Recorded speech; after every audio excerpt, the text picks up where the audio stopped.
আওয়ামী লীগকে নিষিদ্ধ করা একটা দাবি উঠেছে হাইকোর্টে, সে অফিস থেকে এটার প্রতিবাদ করা হয়েছে, এটার বিপক্ষে দাঁড়িয়েছে। অন্তর্বর্তী সরকারের আইন উপদেষ্টা অধ্যাপক আসিফ নজরুল বলেছেন, ভারতের নিজের মাটিতে সংখ্যালঘু মুসলিম সম্প্রদায়ের মানুষের উপর অসংখ্য নির্মমতার ঘটনা ঘটে চলেছে, সেটা নিয়ে তাদের সংকোচ বা অনুশোচনা নেই। বাংলাদেশের পরিস্থিতিতে ভারত অযাচিত উদ্বেগ প্রকাশ করেছে। ভারতের এই দ্বিচারিতা নিন্দনীয়, আপত্তিকর। শুক্রবার 29 নভেম্বর নিজের ফেসবুক পেজে এক পোস্টে তিনি এমন মন্তব্য করেন।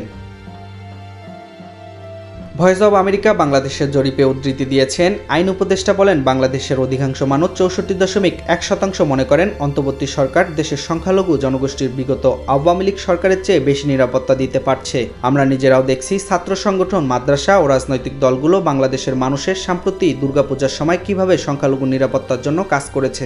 সর্বশেষ চট্টগ্রামের আইনজীবী সাইফুল ইসলামকে নির্মম ও উস্কানিমূলক হত্যার পর বাংলাদেশের মুসলমানরা অসীম সংযম ও ধৈর্যের পরিচয় দিয়েছে। উল্লেখ্য, বাংলাদেশের সম্মিলিত সনাতনী জাগরণ জোটের মুখপাত্র ও ইসকন নেতা চিন্ময় কুমার দাস ব্রাহ্মণচারীকে রাষ্ট্রদ্রোহ মামলায় গ্রেপ্তারের ঘটনায় গভীর উদ্বেগ প্রকাশ করেছে ভারত সরকার ও দেশটির বিরোধী দলীয় রাজনৈতিক দল কংগ্রেস। সেই সঙ্গে বাংলাদেশের ধর্মীয় সংখ্যালঘুদের নিরাপত্তা নিয়ে দলটির পক্ষ থেকে উদ্বেগ প্রকাশ করা হয়েছে।